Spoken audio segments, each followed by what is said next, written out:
आदरणीय आरपी सिंह जी, जिलाध्यक्ष श्रीमान भारत भूषण मदान जी, स्टैंडिंग कमेटी के चेयरमैन शैल बिहारी गोस्वामी जी और जिले के महामंत्री राजेश गोयल जी, सुरेश गुप्ता जी, हमारे इस करोलबाग जोन के चेयरमैन तेजराम जी और उपस्थित सभी निगम पार्षद, कार्यकर्ता बंधुओं और देवतुल्य हमारे ब्राह्मणगण, पूज्य जो मंदिरों के पुजारी गण, मैं समझता हूं कि आज का दिन हमारे लिए एक ऐसी खुशी का दिन है कि जब करोलबाग जिला हमेशा पार्टी के द्वारा किए गए कामों में अग्रणी भूमिका निभाता है, वहीं इस कोरोना संकट की लड़ाई में पार्टी के कार्यकर्ताओं ने इस जिले में अपने योगदान से, अपने कर्तव्य से, अपने सेवा भाव से भारतीय जनता पार्टी के संगठन को और मजबूत और जीवंत और एक सेवा भावी संगठन के रूप में तैयार किया है और प्रस्तुत किया है। इसी कड़ी में जहां एक और उस कोरोना संकट में बहुत सारे लोगों को परेशानियां आई, उनके रोजगार का संकट, उनके काम का संकट, जरूरत की सामान का संकट था, जरूरतमंदों को मदद करने की बात थी, तो ऐसे में पार्टी के कार्यकर्ताओं ने स्वयंसेवी संस्थाओं के साथ मिलकर इस काम को आगे बढ़ाया है। और आज इसी कड़ी में जैसा आदरणीय सिद्धार्थन जी ने बताया कि हमने 70 में से 55 विधानसभाओं में ब्राह्मण जनों को अपनी ओर से, पार्टी की ओर से गैर सरकारी रूप में एक सहायता और अनुदान देने का काम किया है। मैं अपने एक विधायक है ओम प्रकाश शर्मा जी, उनका जिक्र करना चाहता हूं। उन्होंने अपनी विधानसभा में सभी ब्राह्मण जनों को 5-5 हजार रुपए के चेक के साथ उनको राशन किट देने का काम किया है, मोदी किट देने का काम किया है। और ये सभी विधायकों ने हर विधानसभा में कर रहे विधायकों ने भी किया, सांसदों ने भी किया है। और ये एकमात्र भारतीय जनता पार्टी है जिसने इस तरह के कामों में आप लोगों की, जो आप लोग सेवा के काम करते रहते हैं, आप लोगों की जब मदद करने की जरूरत थी तो ऐसा बीड़ा उठाया है। मैं आपको याद दिलाना चाहता हूं, कहने का समय नहीं है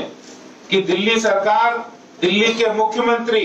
जो इमामों को तो सैलरी देने का काम करते हैं, लेकिन वो मंदिर के पुजारियों को, गुरुद्वारे के ग्रंथियों को सैलरी देने के लिए उनके पास कोई शब्द नहीं है, उनके पास पैसे नहीं है। और जिस तरह का व्यवहार, जिस तरह की बात दिल्ली सरकार करती है, उससे ये स्पष्ट होता है कि वो एक धर्म के तुष्टीकरण में हमेशा लगे रहते हैं। उनके लिए इमामों को सैलरी देना जरूरी है, क्योंकि उनको उनके वोट चाहिए, उसमें उनकी मंशा छिपी है। और इतना बड़ा जो समाज है, हिंदू समाज, इतना बड़ा जो सिख समाज है, आखिर गुरुद्वारे के ग्रंथी हैं, मंदिर के पुजारी हैं, वो आज दिल्ली सरकार उनको सैलरी क्यों नहीं देना चाहती है, क्यों नहीं दे रही है सैलरी?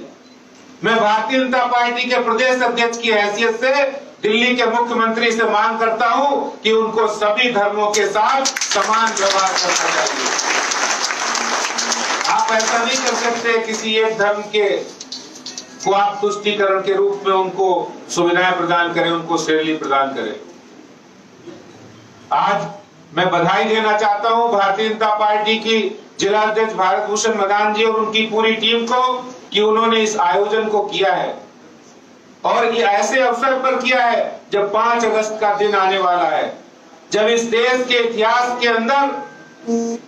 500 वर्षों के कलंक को मिटाने का काम हमारे प्रधानमंत्री नरेंद्र मोदी जी 5 अगस्त को जन्मभूमि के अंदर वहां पर भूमि पूजन करके करेंगे। और इस गौरव के पल के आज हर देशवासी साक्षी होना चाहता है और हम साक्षी होंगे भी। और जब 5 अगस्त को वहां पर हमारे देश के यशस्वी प्रधानमंत्री आदरणीय नरेंद्र मोदी जी इस देश के संत समाज के साथ वहां पर भूमि पूजन कर रहे होंगे तो हमें वो दिन भी याद आ रहा होगा, 6 दिसंबर 1992 का दिन। वो दिन भी याद आ रहा होगा जब कार सेवा के रूप में हम लोग जत्था लेकर निकले थे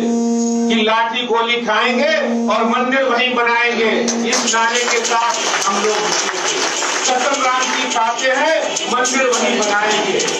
ये नारे हमें याद आते हैं और ये नारे वास्तव में उद्वेलित करते हैं, उस भावना को हम जगाते हैं। और ये सिर्फ राम मंदिर की बात नहीं है, ये 500 वर्षों के उस कलंक को धोने की बात है जो आज से 500 साल पहले किसी विदेशी आक्रांता ने हमारे मंदिर को तोड़कर हमारी आस्था को, हमारे स्वाभिमान को, हमारी धार्मिकता को, हमारी आध्यात्मिकता को और हमारी सांस्कृतिक ऊंचाइयों को नष्ट करने का प्रयास किया था, उनको भ्रष्ट करने का प्रयास किया था। आज हमारे लिए एक बड़ा अवसर है। भारत के अंदर जब हमारे प्रधानमंत्री नरेंद्र मोदी जी ने जब 2014 में शपथ ली थी तो संसद पर माथा टेक कर कहा था कि ये सरकार गरीबों को समर्पित सरकार होगी, ये सरकार उनको समर्पित होगी जो आज तक इस देश की विकास की मुख्य धारा में शामिल नहीं हुए, उनको समर्पित सरकार होगी। ऐसे समय में हमारे प्रधानमंत्री जी जब 2019 में जब दोबारा उन्होंने शपथ ली तो आपको याद होगा कि किस तरह से 1 साल के अंदर जब उन्होंने 2019 के अंदर दोबारा शपथ ली, उसके बाद 1 साल नहीं बीता, 1 साल के अंदर भगवान श्री राम के जन्मभूमि का वहां मंदिर बनना चाहिए, ये फैसला उच्चतम न्यायालय ने किया। कश्मीर से धारा 370 समाप्त की, 35A समाप्त किया, जो वर्षों बरस कोई सरकार नहीं कर पाई। सीए कानून लागू हुआ और 3 तलाक का कानून भी जो मुस्लिम महिलाओं के अंदर एक सामाजिक बुराई थी,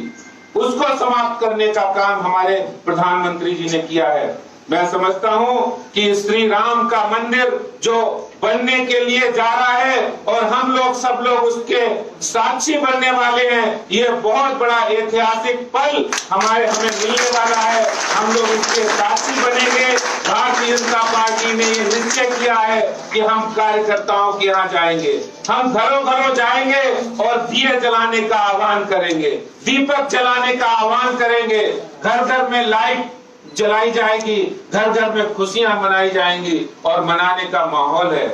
क्योंकि आपको याद होना चाहिए कि जब भगवान राम 14 साल के वनवास के बाद अयोध्या में वापस आए थे तो पूरे देश में दिवाली मनाई जाती है और ये तो 500 साल के बाद भगवान राम का मंदिर वहां बनने वाला है, तो इससे बड़ी खुशी क्या हो सकती है। इसलिए भारतीय जनता पार्टी ने निश्चय किया है, हम 70 की 70 विधानसभाओं पर बड़ी बड़ी एलईडी स्क्रीन लगाकर वहां इस गौरव के पल को, इस ऐतिहासिक पल को साक्षी करेंगे और उसके सामने हम लोग सबको देखेंगे। मैं समझता हूं कि आज के इस अवसर पर मैं कहना चाहता हूं अपनी बात को समाप्त करते हुए इस उद्घोष के साथ कि जो उद्घोष आपके दिलों में था, हमारे दिलों में था और हर समय हम कहते हैं जय श्री राम, जय श्री राम, जय श्री राम। बहुत बहुत धन्यवाद। जय श्री राम।